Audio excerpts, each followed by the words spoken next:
Hello, everyone. This is Fire Chief Paul Dow with Albuquerque Fire Rescue. This podcast is designed to bring you helpful training and best practices and some additional resources that you can access from anywhere. So thank you for joining us and enjoy today's episode. Alarm to Engine 7, Rescue 7, Engine 14, Rescue 14, Squad 2, and 7-8. It's going to be the intersection of Coors and Central. This is 7's District, Firebox 5613. 29 Delta 2, all units respond on EMS 1.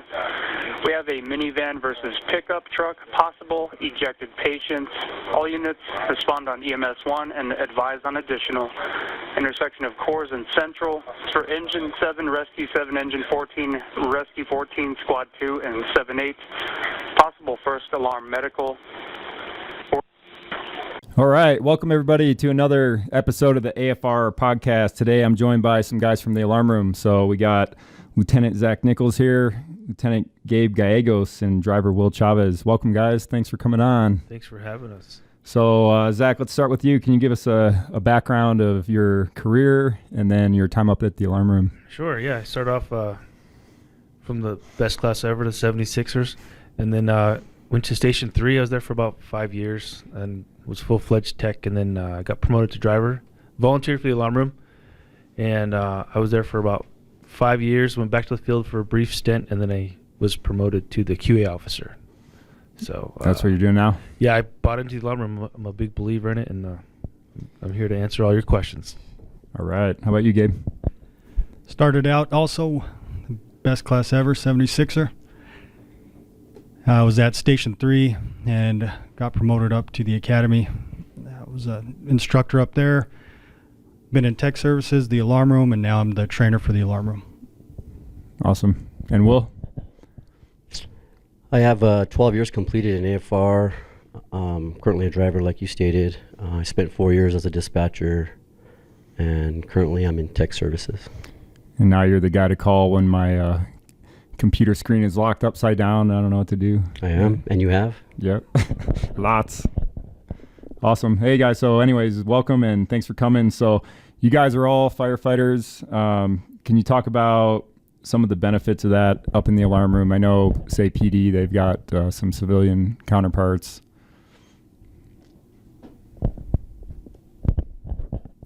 Sure, yeah, I'll speak to that. When Gabe and I train people for the alarm room, he has this phrase, he says, use your powers for good, which means, like, we've been on the field, we've seen what it's like.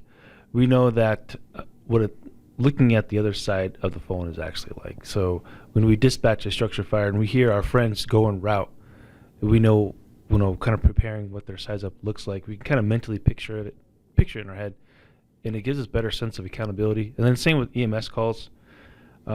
If it's a vehicle accident, for example, at let's say if it's a pedestrian versus vehicle, we have to code it a certain way based off our protocols. But one thing we can do is say, hey, the rider is up and walking around. It's telling our guys, hey, it's still a Delta, but we have to, based on what we have to code it, but it's the rider is up and fine. So don't go crazy driving code 3. It's still a code 3 response, but just keep that in mind that your patient is, from what we can hear, is kind of fine. If you want to add to that, Gabe. Sure. Another way that our guys up in the alarm room can help guys in the field or personnel in the field is that, if they're going into a dangerous situation, we always have the personnel in the field their back, right? So they've been to certain areas of town. They know what certain scenes are like, and they can, again, like Zach said, picture what our units are going into and advise on scene safety. We can have PD, we can preemptively get PD en route to some of these calls to secure the scene when the protocol may not necessarily direct us to that, just based off of our interrogation of the caller. Yeah, and I think you probably heard out there, stand by at your own discretion. I imagine there's some times where maybe you're supposed to wait for scene secure, but sometimes you can tell from maybe the caller that they're not going to be a threat. I've heard that go out before. Stand by at your own discretion. Yeah, that's definitely another way that we can communicate to the field. We're still asking them to stand by, but the information that we're gathering up in the alarm room may not necessitate our guys really standing by, but it's still a situation where they can. We want to give that officer their own discretion to do that at certain points in time. What about you, Will? Have you had any examples of being out in the field has helped you as you're dispatching guys out? Yeah, for sure. I guess speaking about scene security, I guess I'll use that topic. I think the difference between being in the field and not being in the field is that we've had hands-on experiences in the field, as to where dispatchers, they don't have that hands-on experience. They only have the experience of directing hands to the public. But as far as scene security, being that we have, or that I have been on scenes where it can be chaotic, or the public can become a problem at times, where we need PD to be there. As a dispatcher, you can kind of recognize that with your caller. You kind of sense it. Seems kind of weird, or maybe I should get PD going. You just have that that sense that I want my guys to be protected. So that's the experience that I've gained. And so when you have that hunch, that gut feeling, we up there in the alarm room, more than likely we're going to get PD going, get that scene secure. And I think the guys appreciate that, knowing that we've served with them in the field. They have that sense of trust with us. And so when the scene is secure, and then when we get further information during that call, they trust us to go into that scene. So. Yeah. I for one, I know sometimes there's a little bit of, alarm versus the field, but I appreciate the relationship and just knowing that you guys have been on those same calls. I don't ever give alarm a hard time because I know you guys are busy up there. So we're going to get into exactly how busy you are.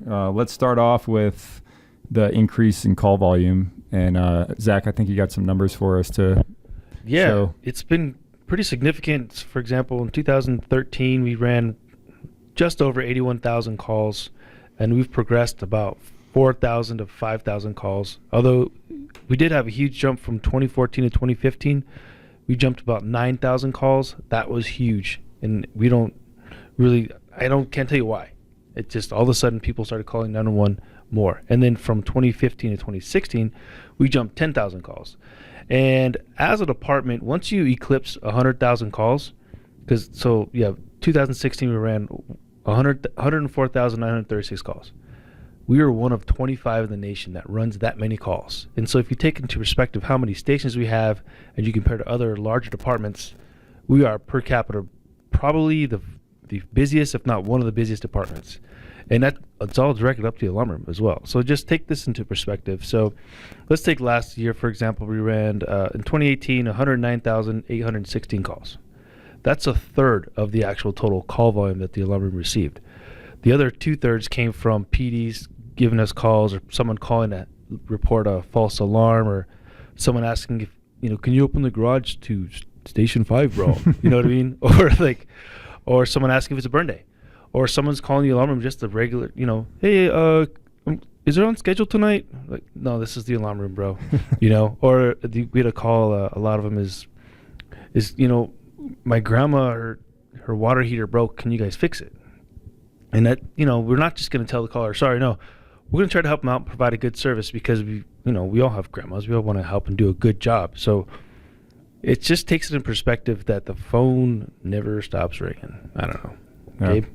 Gabe, what's your guys' staffing like up there now? I know there's been some, from 2013, say you guys have gotten a little bit more staffing. What's it like right now? What's a shift like for you guys? So right now we have 7 people assigned to the alarm room, 1 lieutenant and 6 drivers, but there's always 1 vacation spot. So essentially there's typically 6 people staffed in the alarm room on a 24.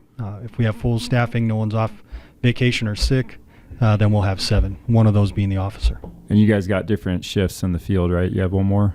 Yeah, we have 4 shifts, so A, B, C, and D. Awesome. All right, so what we're going to do now is we're going to play a call for everybody out there. Albuquerque Fire Department, this is what's the address of the emergency? Okay, tell me exactly what happened.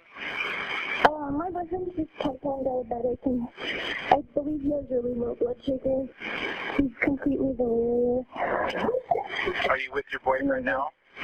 Yes. How old is he? 20. Is he awake? Yes. Is he breathing? Yes. Is he completely alert? Yes. I guess. Is he behaving normally? No, not at all. Is he breathing normally? I believe so, yes. I'm sending the paramedics to help you now. Stay on the line. I'll tell you exactly what to do next. Okay. Reassure your boyfriend that help is on the way. From now on, don't let him trouble. Just let him rest in the most comfortable position and wait for help to arrive. Okay. I want you to watch him very closely. If he becomes less awake and vomits, quickly turn him on his side. Before the medics get there, put away any pets that you may have, gather his medications, unlock the door, and if possible, have someone go outside and wave down the paramedics. If anything gets worse in any way, call us back immediately for further instructions. Help is on the way now. Thank you.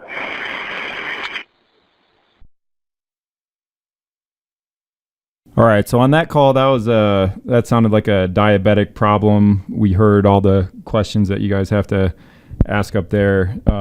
Going back to when that girl first called 911, can you explain the process? So you called 911, and then it's outlined in our total response SOG, but can you explain like what's going on? What are the steps along the way from the time that person calls 911 to the time, say, a unit gets dispatched out there?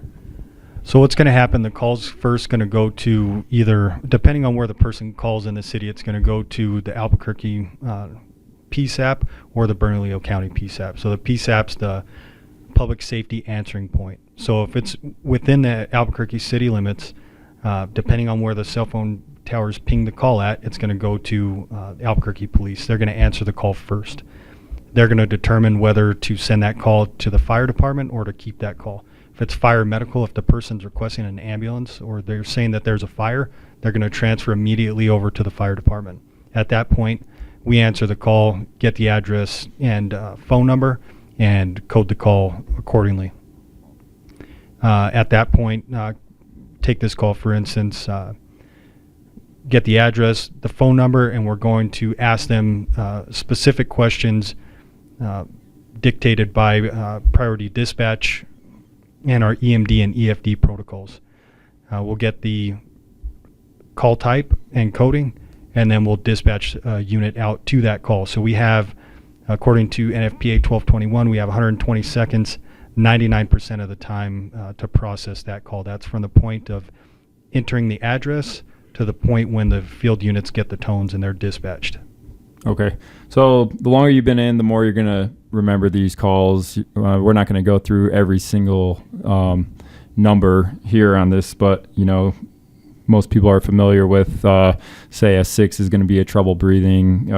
27 is going to be, a shooting or a stabbing. 29 is going to be a car wreck. Is there any kind of way to help us remember that better? Yeah, definitely. So one of the biggest things is that they're in alphabetical order, which I didn't even realize until I went up to the alarm room.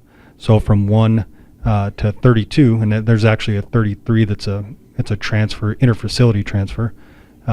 They're all in alphabetical order, starting at abdominal pain, right? So that's one way to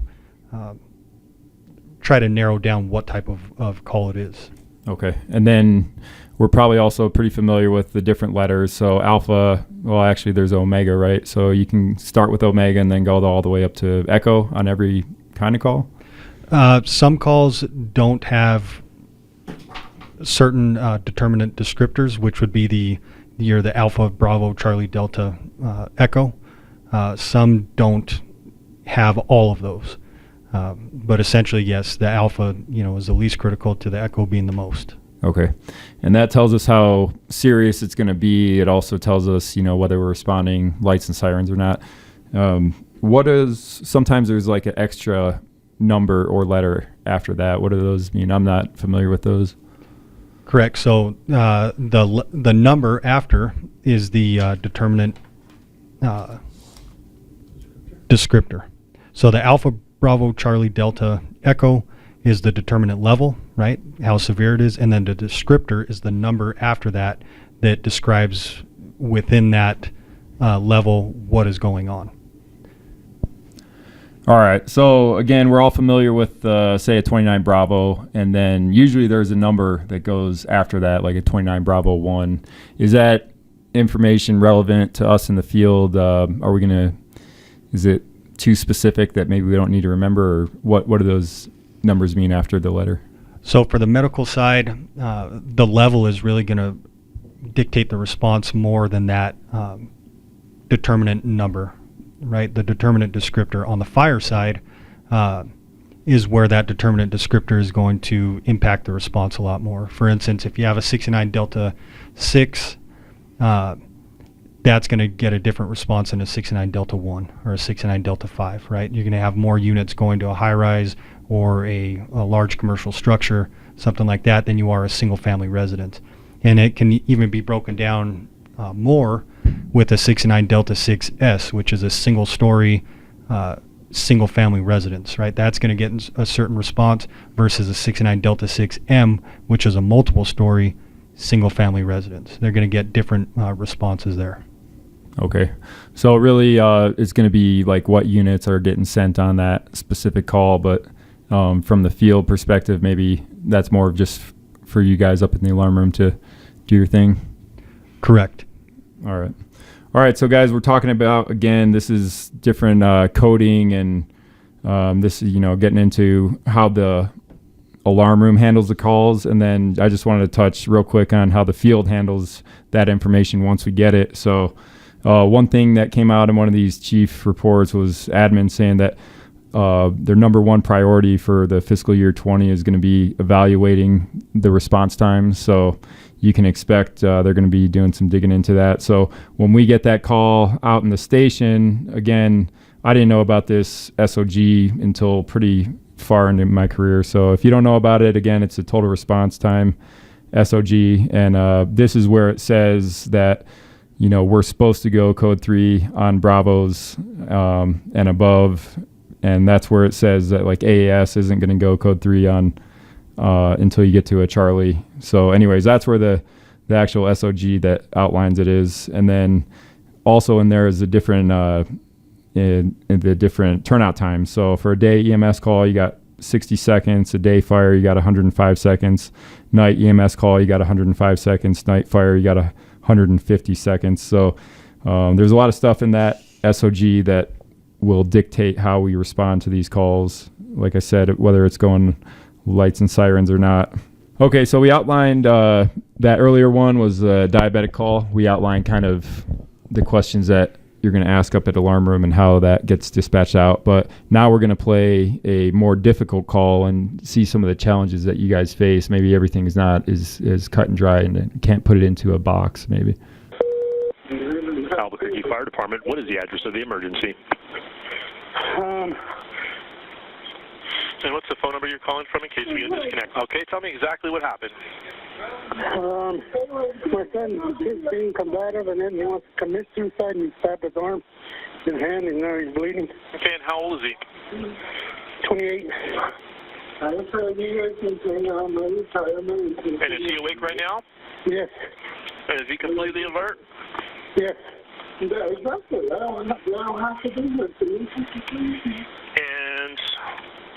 is he breathing normally? Yes, yes.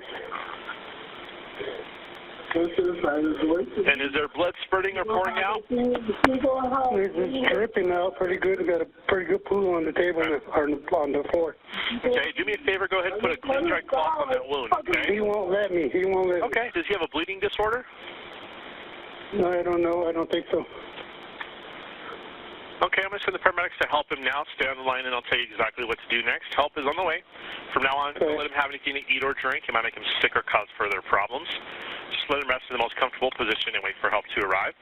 Want you to watch him close. If he becomes less awake and vomits, quickly turn him on his side. Wave down the paramedics, and if he gets worse, call us back at 911. Stay on the line with the police department, PD. We're en route. Thank you. All right, so that was a more difficult call for you guys up at the alarm room. What were some of the challenges for you guys with that call, Zach? So the challenge being is there's one or more chief complaints to pick from. We always try to go with the most severe. So the dispatcher could have coded that at 25 and gone that route, but since the guy actually, cut himself with a knife, we went the 21 route, which is a laceration. And within that card, we can give specific instructions on how to stop the bleed.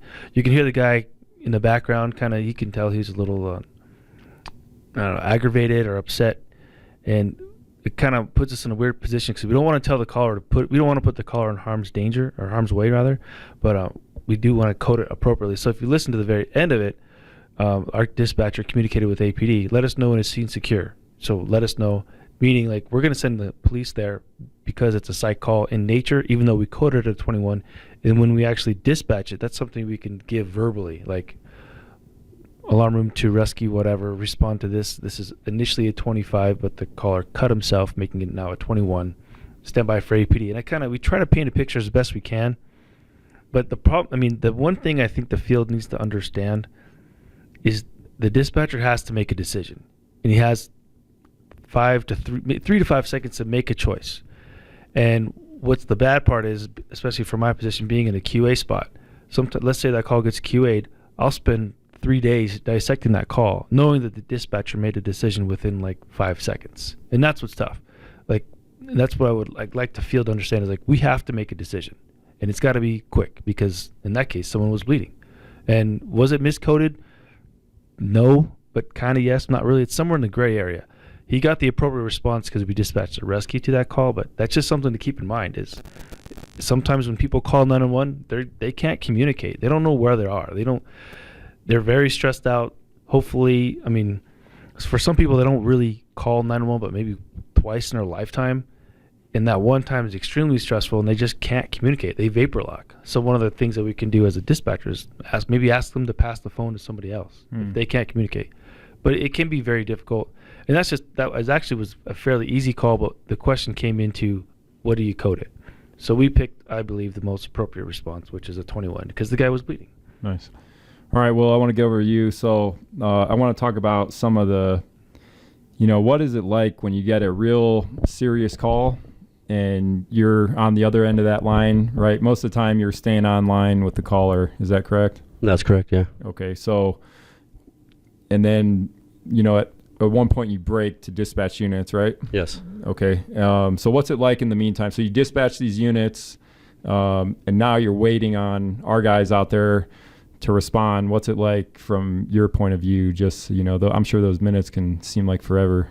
Yeah, it can, and depending on the severity of the call, if it's real serious, then you're basically just trying to communicate with the caller. You're trying to keep them calm.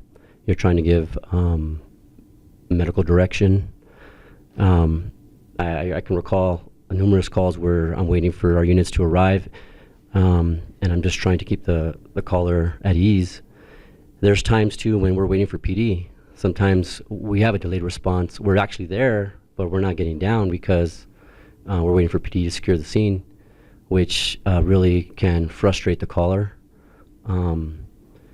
So that being said, it raises our stress level because at times the customer can curse at us. They can, take it out on us, and we're just, we're really just trying to help them.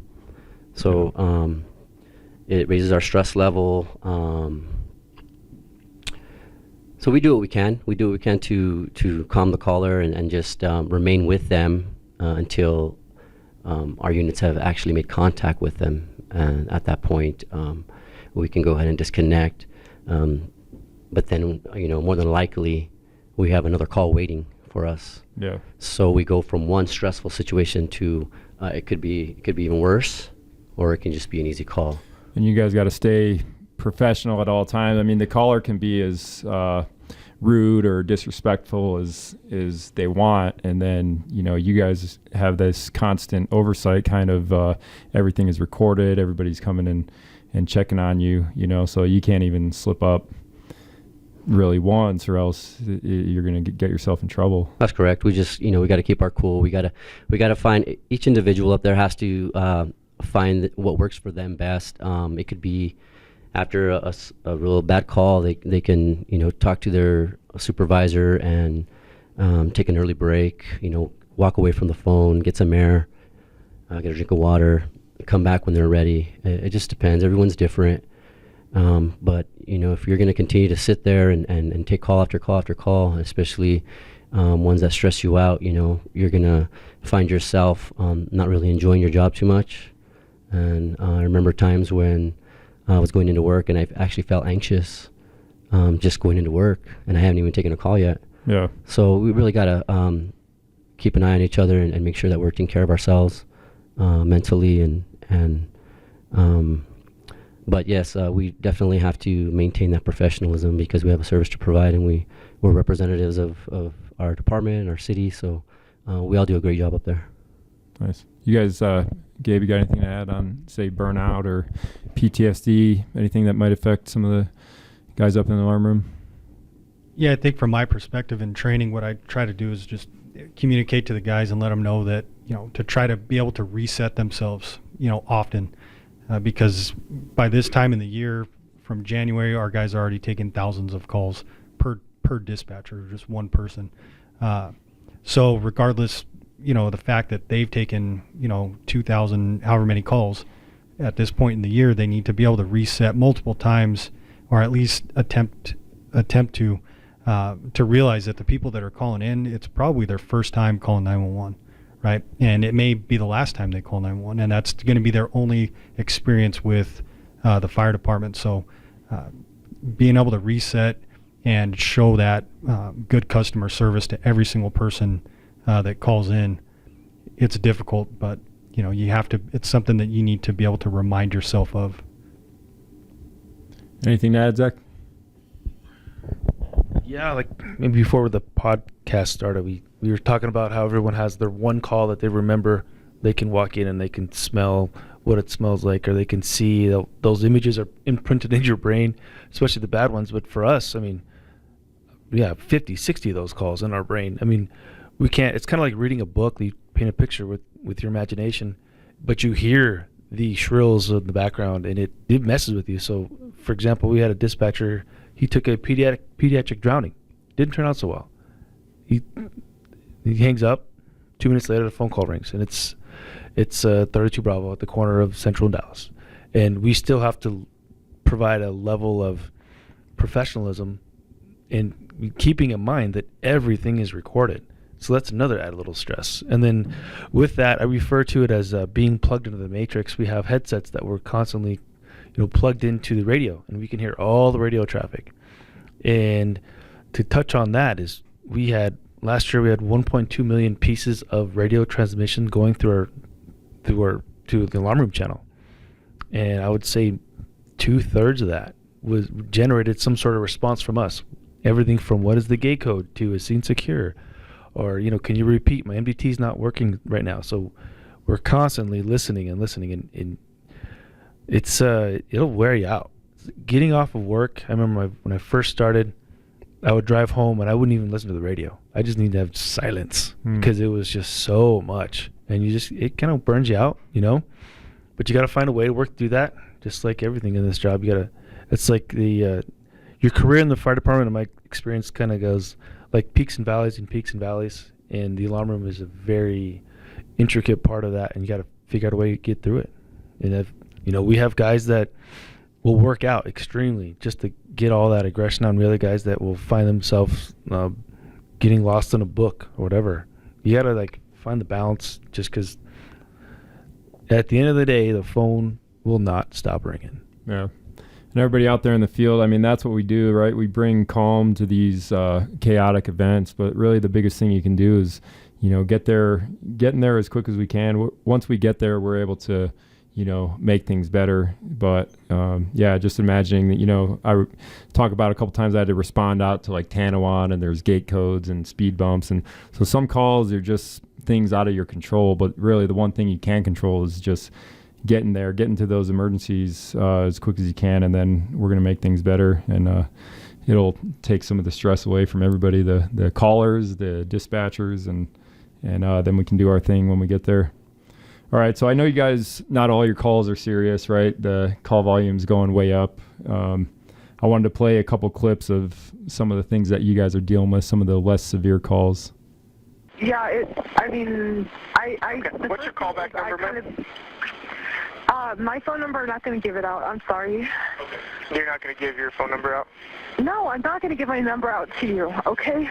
Okay, so in case I got to get a hold of you, I won't be able to call you back.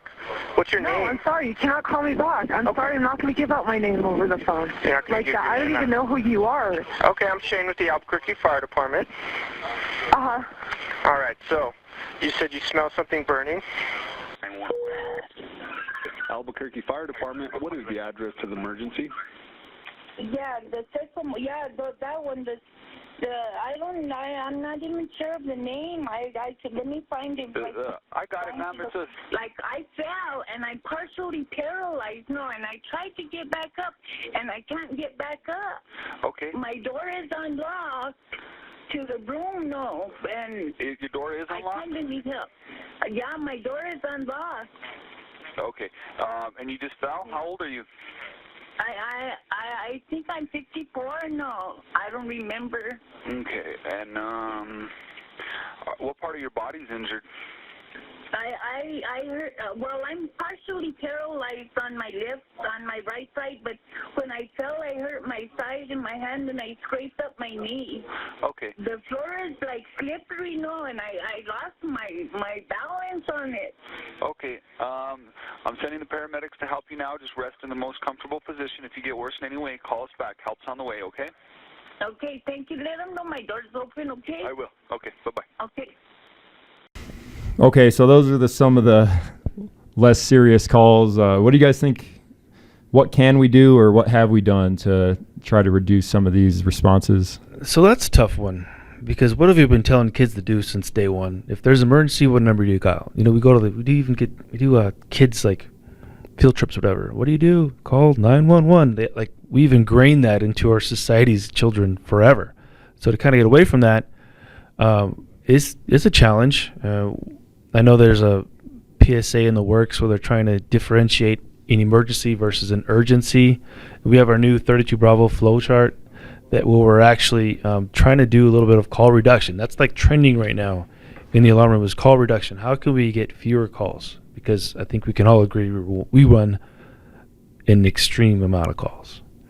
And so that 32 Bravo flow chart, we borrowed it from Seattle, and it went live July 17th, I believe. And from what I gather from the dispatchers, is so far it's working fairly well. We don't have hard numbers to kind of show, but we haven't heard any complaints, really. I mean, overall, considering how many calls we have and how many 32 Bravos we have, I believe thus far it's been pretty successful. But I mean, we don't have hard data, just from talking to the dispatchers. Yeah. You said we were on pace actually for less calls this year, right? Yes. As of right now, we have 66,717 calls. And if you were to average that throughout the rest of the year, we'll be about 1,000 calls fewer than last year, which is huge, because ever since, I want to say probably 2008, we've increased call volume every year. And I think we can attribute the 1,000 fewer calls this year to our 4th of July and how we handle that. Because 4th of July for the fire department is insane. And so we changed it up with the app, the reporting 911 and all that, reporting illegal fireworks rather. And we had 1,000 less calls. That alone shows it was very successful. So I think another way that we can try to reduce call volume coming into the alarm room is probably some public education. Like Zach said, people call 911, and it's a slippery slope to tell people when to call 911 and when not to call 911. But what we can do is educate people of what happens when you do call 911. For instance, there's some myths versus facts, right? So going to the hospital via the ambulance will get you seen faster for a minor injury or illness, right? Versus what truly happens, right? If you go to the hospital via ambulance and you have a minor injury or illness, you're still going to be triaged when you get there. But I think there's a misconception that if you call 911 and you go via ambulance, you're going to get seen immediately right away. Right. So addressing some of those, I think, would hopefully be a way to reduce some call volume into the alarm room, which in turn would reduce the call volume for the department. Nice. All right, so we're going to wrap it up here. Do you guys have any, say, like a recruiting pitch, if anybody wants to come up in the alarm room and take a crack at it? We're always looking for prospects to join the alarm room cadre. No, we've actually, I think we've done a pretty good job of changing the mentality of the alarm room. We pride ourselves on being one of the, I don't know, I always throw around the number 10, but I'm not 100%. There's not that many uniformed dispatch centers left in the U.S. And I think we should be very prideful of that, to know that we are, I don't want to say like a dying breed, but I mean, there's not that many of us left. We got to take care of it. And part of that is how we recruit. We only want guys that want to be there. We have a fantastic schedule, and a bump in pay. So a field driver will work 30 days more a year than an alarm room driver, and an alarm room driver will make 6% more. So we successfully incentivized the alarm room. We have a lot of guys there that have been there for a long time, and they love it. Other guys, they spend some time, they see the value in it, and they go on their merry way and move on to greener pastures. But the key is having people that want to be there. That's what's going to keep this train going. Yeah, I remember back in the day, it used to be low man on the totem pole, right? Like if you kind of got forced into it, if you got promoted, nobody else wanted to be there. But now it seems like everybody's into it. So we haven't had to force somebody for quite some time, and that's a good thing. Yeah. So. Well, you got anything else you want to say before we wrap this up? No, just I'm in agreement with what my colleagues here have spoken about, educating the public on exactly how our job is would help the public perhaps be a little bit more understanding and help our job, help the process go a lot smoother, help them get seen perhaps even quicker, because if we can, ultimately get that phone number, that address, what we desperately need to get them help, then all will go well. How about you, Gabe? Any closing thoughts? Say, if you have any interest in the alarm room, get a hold of myself or Lieutenant Nichols, and we can give you a little bit more insight. Come up and visit, and it's a good place. All right, guys. Well, hey, thanks a lot. Appreciate your time. I know you're busy, but thanks for coming on the podcast, and thanks everybody for listening. And we wanted to close this episode out with just some funny calls, not from our department, but from elsewhere on the internet. So enjoy these bloopers. 911. Somebody's really drunk driving down Granton Road. Okay, are you behind them, or? No, I am them. You am them? Yes, I am them. Okay, so you want to call and report that you're driving drunk? Yes. Okay, what's your name? Mary. Are you still driving right now? Yes. Do you want to stop driving before you get in an accident? Yes, I will stop. Okay, you going to stop right now? Okay, I'm stopping. Okay, just hang on the phone, okay? Are you stopped right now? Yes, I am. Can I take my seatbelt off? If you're stopped.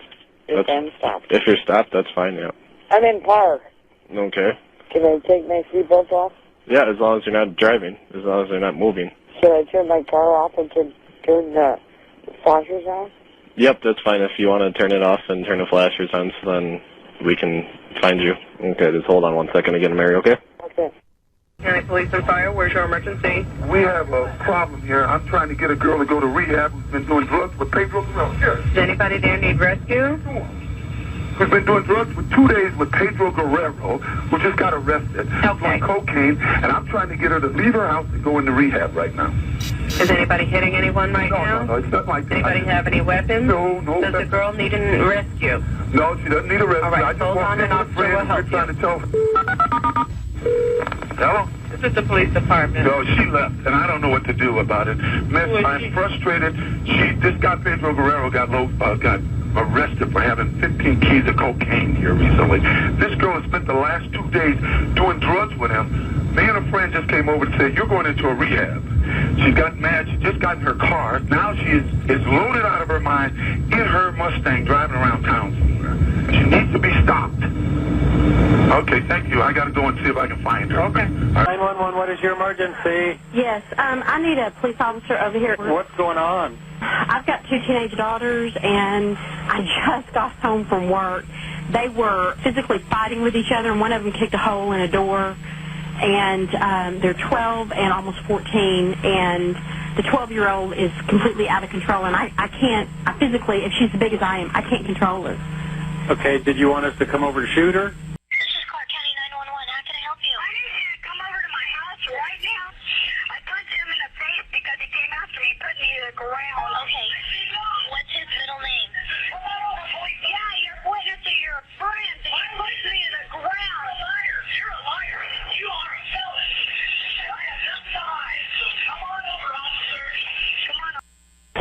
Do you need police, fire, and ambulance? Police. Where? From McDonald's on Delaware. What's going on there? I ordered a 10-piece chicken nugget with a small fry, and she said that they didn't have any chicken nuggets. And so I told her I want a McDouble and a small fry, and she told me I won't have to pick anything else off the menu because she can't refund me the different thing out of the meal. And I told her to just give me all my money back. And she said she can't give me my money back either. I have to pick something. There's no manager there? She says she are the manager. She's saying something about she just can't refund me my money or something. The dispatch operator must be like, are you kidding me? Are you hearing this? How old are you? How old am I? This is terrible. You cannot believe what I've got. What's going on? My television is all porn. P-O-R-N. Oh, my goodness. I mean, every station. I can't get a decent station. 911, where's your emergency? Cops that were sent here to complete. Okay. My husband was a retired police officer from New York City, and he died 4 years ago. And the cops you just sent here, they're complete. I want other cops. Okay, what did you... They're complete. Colorado Springs 911, what's the location of the emergency? Just come down here. I'm not leaving. No, ma'am, I'm not sending the deputies down there over a cheeseburger. Ma'am, 911 does not connect you to Domino's Pizza. Ma'am, what is the nature of your emergency? What number do I call to get the time? Thanks, Police and Fire. This is Jody. How may I help you? Did you know that Kelly Ripa has an outie belly button about something tickling me to death? I couldn't stand it. As it turned out, the tickling I felt, it was a fish that went inside my belly. How big is the spider? It's just a little one. 911, what's your emergency? Yes, it's a weird circle up in the sky. It's a round full circle and it's dark in the middle. This has never happened in Tampa, Florida. Please go outside, look up in the sky, and look at this weird object. Emergency? I don't have an emergency. I'm just trying to find out who I called to find out the score of the Saturday basketball game. Okay, and you're calling 911 for this? I don't know who to call. I've called several places. 911 emergency. What are you reporting? Hi, I have a cat lost. I already lost one the night before, and I need a flashlight. I need somebody with a flashlight. That's all I need, ma'am. I need a police officer to lend me a flashlight. 911 emergency. Hi, yeah, I have a little emergency. I'm sorry. I'm at the car wash here off of Main. What are you reporting? Thank you. My keys got sucked into the back. Oh, okay. Your keys are stuck. You left your keys in the car or something? No. It's in the vacuum canister where you suck. Oh, in the vacuum. Okay. Sir? Yeah. Sir, do you need the Albuquerque police? Yeah. Okay, what's going on? I don't know. What do you mean you don't know what's going on? Do you need police? People are trying to kill me. Are they still at your door? Yes! Hello? Hello. We have Arnold Schwarzenegger on the line. Yeah. People are trying to kill me. It's a line running from a movie. Yeah, that's right. What's the matter? Okay, well... Who is your daddy and calling, what does he do? What? Who is your daddy and what does he do? Sir, this is the police department. That's right. And I'm not here to socialize with you. Why not? If you need the police, I need to know what you need. Arnold Schwarzenegger. Hi, Patrol. Yes, I need assistance, please. I'm here at a Starbucks on Westwood in Missouri. What kind of assistance? I need a police officer to meet me here at Starbucks. I'm having difficulties with whomever it is who works there. I don't know who you call him. Okay, well, that's not a 911. What kind of... I'm sorry, I could barely hear you. What kind of problem? It's over coffee, and he's yelling, he's being very, temperamental, he wouldn't help me. So now at this point, to get information, I need someone here. You're not going to come out for that, ma'am. 911 emergency, what are you reporting? I was reporting our car got towed, and I don't know what towing company to call. I don't know what police department to call. Oh, we're in Oakland. Oh, okay. Is there a number that you can give? 911 emergency. What are you reporting? This is a non-emergency. Okay. I lost my keys in the truck, and I can't get in. Okay. Okay, do you have like a road service or anything you tried calling, or? I have AAA. And did you call them? No. What are you reporting? Hi, I'm sorry. I have a quick question. Can we get into the emergency line? We're driving on the freeway traffic. It's an emergency. You have to get into somewhere right now. Fast. You have to get somewhere fast right now? Yeah, because we need to use the restroom, and it's like my friend... That's not an emergency, ma'am. That's an emergency. That's not an emergency. An emergency is a life and death emergency.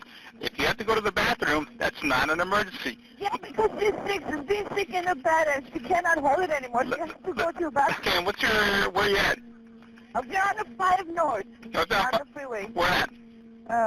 Where we pass Mango Stream. I don't know what's the next station. Okay. In a word? No. You can get in the car. Hold on.